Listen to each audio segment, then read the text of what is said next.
with us today Wael Nawara, the co-founder of the National Association for Change in Egypt. Thank you so much for taking some time out of your schedule to be with us.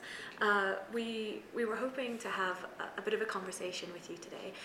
You're one of the co-founders of the Ghad party in Egypt. I was wondering if you'd mind speaking a little bit about the Ghad party and its foundation in 2004 and some of its evolution, how it's sort of faced different political climates since its foundation, the decision to boycott the parliamentary elections earlier this year, late last year, and sort of what the party is currently kind of doing and thinking in the lead up to the presidential elections later this year. Right, and the party started in 2003. Oh, thank you. And at that time, a lot of people realized that most of the political parties in Egypt, if not all of the political parties in Egypt, including the opposition parties, were controlled by the same apparatus, which is the secret police or the political police. And even the opposition parties at that time, they have been fully co-opted and kind of infiltrated by security agents. So that obviously created the need for a true opposition party. And myself and a number of others were thinking of forming a liberal party. At that point, we met with Ayman Noor and a number of other co-founders of the Ghad party, and then we decided to join forces and we worked together. Ayman Noor was, at that point, he was a member of the parliament. He's been a member of the parliament since 1995, and he was one of the leaders of the Waft party until he was left the party or was dismissed from the party. So we thought that we had similar ideas, so we decided to join forces. We spent about 16 months trying to get the government to recognize our party in a legal way, which finally happened towards the end of 2004. Okay. So the party was recognized by the government in 2004, and that lasted for about 90 days. So it was like almost a probation period. Yeah. And we didn't pass the test of being a good domesticated party. So in the 29th of January 2005, Ayman Noor was arrested on charges of fraud and was sent to jail. At that time, we had developed a kind of a parallel constitution. So our main message was change, and we thought that in order for change to happen, we had to change the constitution first. And so we developed a parallel constitution and actually put it through the media and also presented it to the parliament. At that time, we had 7 members of the parliament as members of the Ghad party. So we used those members. They signed kind of a petition to the parliament that we want a constitutional change. And the main thing we wanted was to allow for multi-candidate presidential elections. Egypt until that point, we didn't have this sort of competitive presidential elections. You would only have the parliament proposing one candidate and then going through a referendum. And obviously that candidate would always be, Mubarak or the NDP candidate, or before that somebody from the establishment anyway.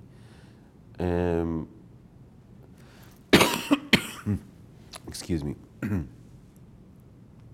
And obviously this demand was totally rejected, and Mubarak came out and said that calls to amend the constitution were null and void and so on. Sorry, again, I have a bit of a cold.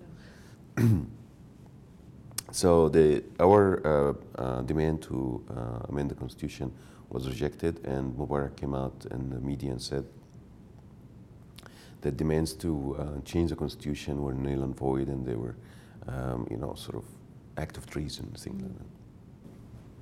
The President Mubarak at that time came out and rejected these calls for constitutional change and described calls to amend the constitution as being, sort of an act of treason. And then a few days later, Ayman was arrested. Um, we put as soon as Ayman was arrested, we put down a big protest movement and joined forces with Kifaya. We were also members of Kifaya movement. Yeah. Kifaya meaning literally enough. And we had like lots of protests because we saw this as it was. It's a political, arresting a political on political grounds. It was not a legal case. Yeah. So Mubarak, within a few weeks, like he started seeing all this pressure internally and also internationally. People, Ayman was like a member of the Euromed Parliament and so on. So we started having members of European Parliament coming to Egypt and wondering what's happening. This is, their colleague being arrested and so on. So within 3 or 4 weeks, Mubarak himself came out and announced that he would accept constitutional change, allowing for multi-candidate presidential elections. So that was the first. That was the first win of that change campaign, I would say. And so, obviously, there is that kind of history then within the Ghad party of kind of, motivating its supporters in a very grassroots manner for, political change that can be believed in. And there is kind of a history of seeing change coming about after, making their voices known. Absolutely. And Ayman was released after 6 weeks of being arrested, and he ran as the main opponent for Mubarak in the first multi-candidate presidential elections. Right. I ran that. I was a campaign manager for my party at that point, and Ayman Noor managed to come second in that elections. For second, obviously there was like lots of irregularities in the election and so on. And but I think the main thing is that first confrontation, what it proved that first that it was possible to change the regime, that change was possible, that sufficient pressure would be able to bring about change. We actually used the message of change. So Ayman Noor's main message was hope of change. In 2005. After the elections, the presidential elections in 2005, Ayman and other members of the party ran also for the parliamentary elections, which was the end of that year. But we lost all the seats. So we went to the elections having 7 seats. We came out of the elections with 0 seats. And in fact, in the middle of elections, Ayman was sentenced to 5 years in jail, where he spent actually 3.5 years in jail of these 5. So we came out of the elections with no members in the parliament. Our leader was in jail. They almost shut down our party also because they kind of started to recognize another party with the name of Ghad party, which some of the members who've been co-opted by the security forces came out and said that they were the real Ghad party, and we didn't represent the party and so on. So we almost lost everything that year. But one big gain we had inspired these sort of masses, a huge generation of activists who saw with their own eyes that, just by protesting, just by saying no, just by presenting an alternative view, that change can come about. And I think that was very instrumental and very important for what happened later. In 2006, we supported the judges' movement, and many members of more members of the party were jailed for a short period of time. In 2007, they shut down our newspaper, and many of us went to Facebook and started using Facebooks and blogs as a parallel media to substitute for that. And in 2008, some of our younger members started the 6th of April movement, which called for a general strike. And that was the first time to sort of transfer virtual activism to become a political reality. I remember in 2007 when we went to Facebook, there was only about 90,000 Egyptians on Facebook, and mostly they were using Facebook for social purposes and so on. On 6th of April 2008, there were about 73,000 members of that group calling for general strike on 6th of April.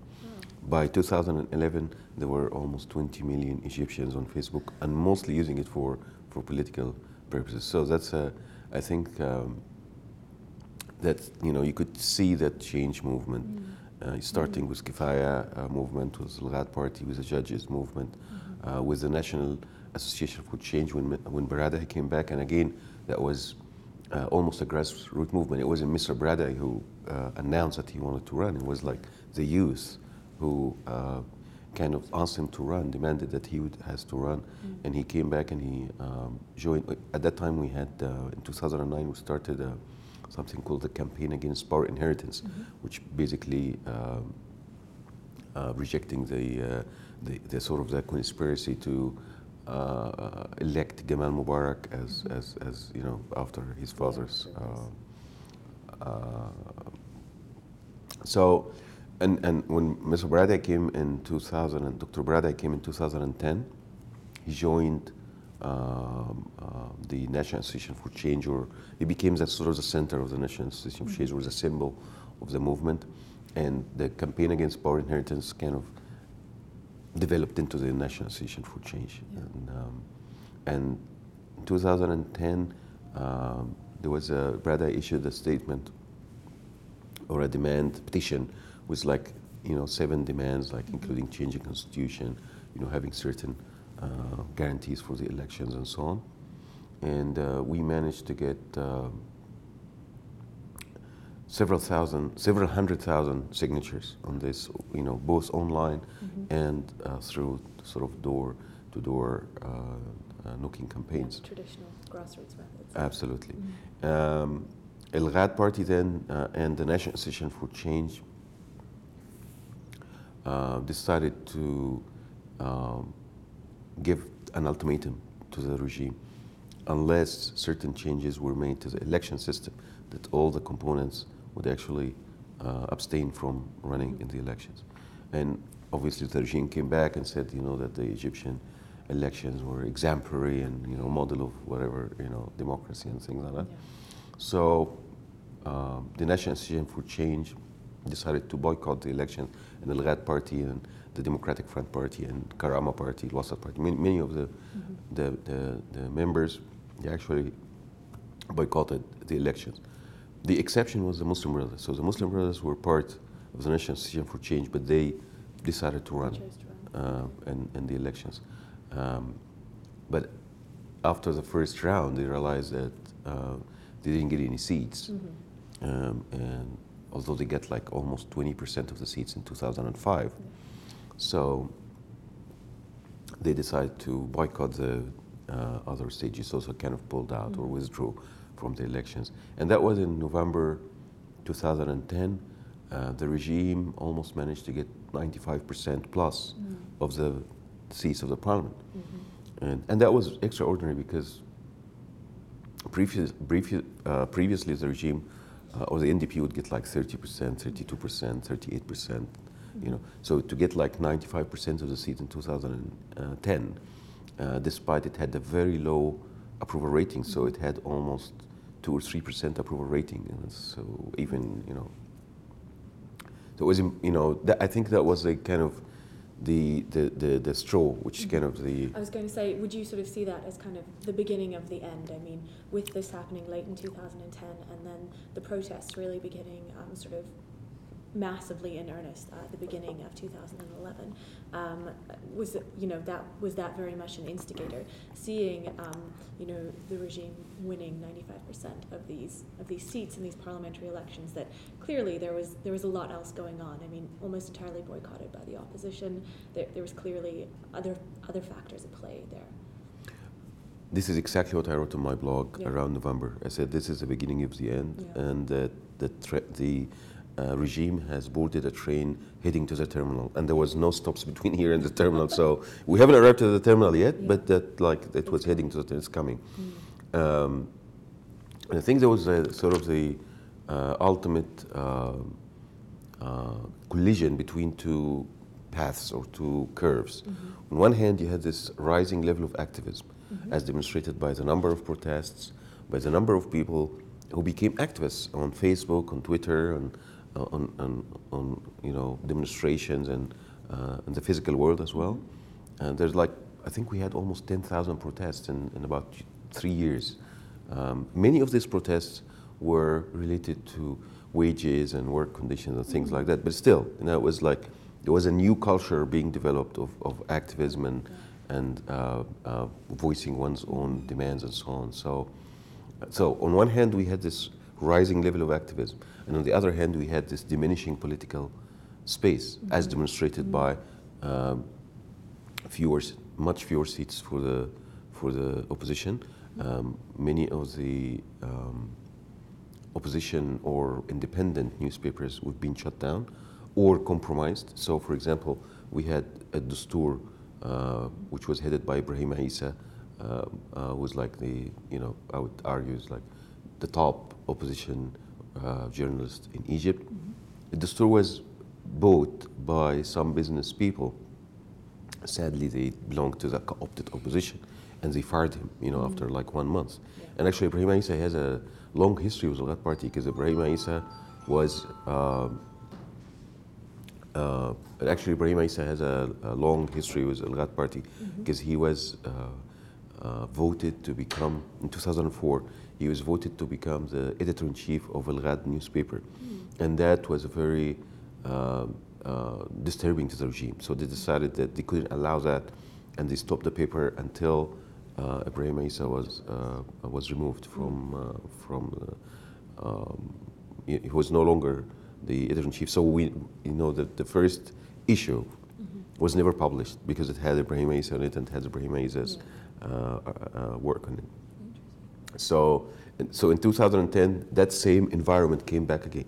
Ibrahim Isa was sacked from the store, and it was again done. It wasn't done by the regime. So, so you could argue, the regime could argue that we had nothing to do with it. Somebody put the paper, and they didn't like the editor-in-chief. So, and that was always the approach, that they would always find a way to say, oh, we didn't arrest Ayman Noor. We arrested Ayman Noor because he had this sort of, forgery charges, or we didn't stop Al-Ghad newspaper. It was these other members who came out and decided to change Ibrahim Isa or change the line of the party or so on. So it's always, the regime always does not, and that's I call this authoritarian regime version 3.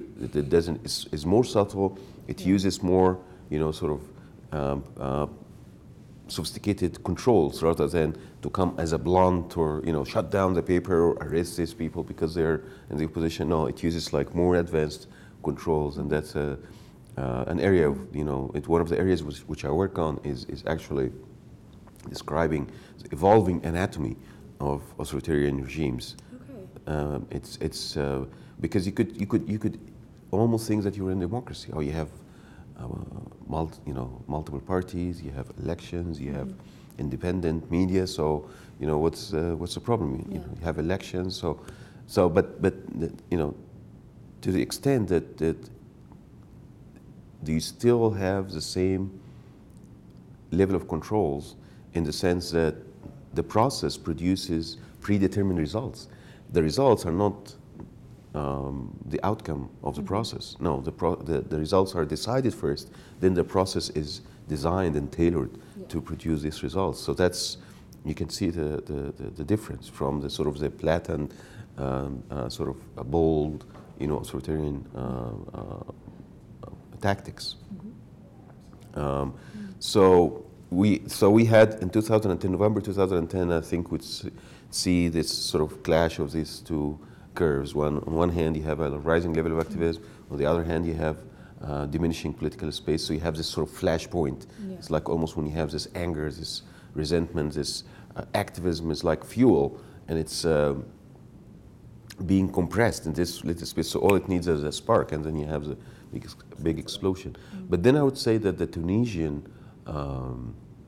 experiment, or the Tunisian revolution, became to us like the how-to manual, how to manufacture the engine, to use all that anger, all that fuel into something which is useful, which can transfer you from point A to point B, rather than you could still have all this anger and all this fuel and erupts and it produces catastrophic results. But I think the Tunisians have shown us, and we have to give them credit, that they've shown us that this is how to depose of a regime. And that was going to be my next question was, obviously right around this time, everything happening in Tunisia, how much of a role did that play? So very, very interesting, that, you would say that there was very much that example there and learning from that. I do have a quick question. You mentioned quite a lot, Facebook and sort of this parallel kind of media option and social media optionings and really using that, to sort of organize and bring together activists. There's obviously been two sides of this kind of story in kind of the aftermath of everything that's happened. People saying very much, social media as a very driving force within what has become called the Arab Spring, the Arab revolutions, and then kind of the other camp of people saying, yes, a lot of that was happening, but it was the protesters who were actually out in the streets who obviously made the difference. I was just wondering what some of your thoughts were on social media and its role in the protests, particularly in Egypt, and what you saw happening. Well, social media is media. It's not substitute for the people. Is like when you say, for example, the TV is a substitute for the Congress or for the demonstrations. People use the TV to obtain information, and if it's interactive, so you can maybe send messages, then they can also cast their opinions, and the power of social media lies in its interactivity, and it provides a new model of knowledge and information sharing. So before you would have information sharing is very hierarchical. So you would have one point being the sort of the minister of media or the minister of information or something, which is again controlled by the establishment or by the secret police or by his boss being the whatever head of the party or something, and he's using all his propaganda tools, the newspapers, TV, the radio, all sorts of media to disseminate a certain picture. And that picture was that Mubarak was the best thing that ever happened to Egypt, and the NDP is the party which is preferred by is a majority party which is like voted by the majority of Egyptians, that Mubarak was very important to the stability of Egypt and the stability of the world and the stability of the region, and that there are no other options. And to the extent that sometimes they would come and say that Mubarak couldn't even find a vice president, it's like, so it's like really, this guy who's like, there's no replacement for him. So you cage into this, into this mental prison that change is not possible. And and even if we had change, whom are we going to bring? there isn't anybody else out of this 85 million people. There isn't any single person who would actually fit in that position. And I think that's a tool that is almost like a psychological warfare. So you're caged into that situation where you're bullied and you're abused and so on, but you think there's no way out. So you start developing this apathy. You don't go to elections because you think there's no change is not possible. There's no way out. And so with Facebook and Twitter, first you have this totally changing hierarchy. So any one person with a good idea would be able to attract sufficient followers, and these followers would like or share or retweet this person's ideas and thoughts. And then before you know it, then you start to have this trend. And this trend is kind of creating consensus between a large number of people around a certain idea or a certain meeting place or a certain mobilization tool. So that's in itself is very different from the old hierarchy where you have information coming and being disseminated to the people. From very controlled to a very kind of democratic approach too. It is very, I would say, not just democratic, but I would say, because we've also come to view democracy as the current state of democracy we have right now, which is a party system and so on. Yeah. I think this is, post-democracy, if you like, or maybe direct democracy. Yeah. That you have, that not necessarily you have to listen to the head of the party or the head of the branch or the head of the charter or the riding that you have. That any person who doesn't necessarily belong to any political structure, who doesn't have any status in any party, he's not being elected by anyone, can be elected now for this idea. Yeah. So you turn from a person-centric or organization-centric approach to cause-centric. So at one point, you find somebody coming and saying, you know, I've been abused or I've been beaten or I have this idea or we have to make that kind of change.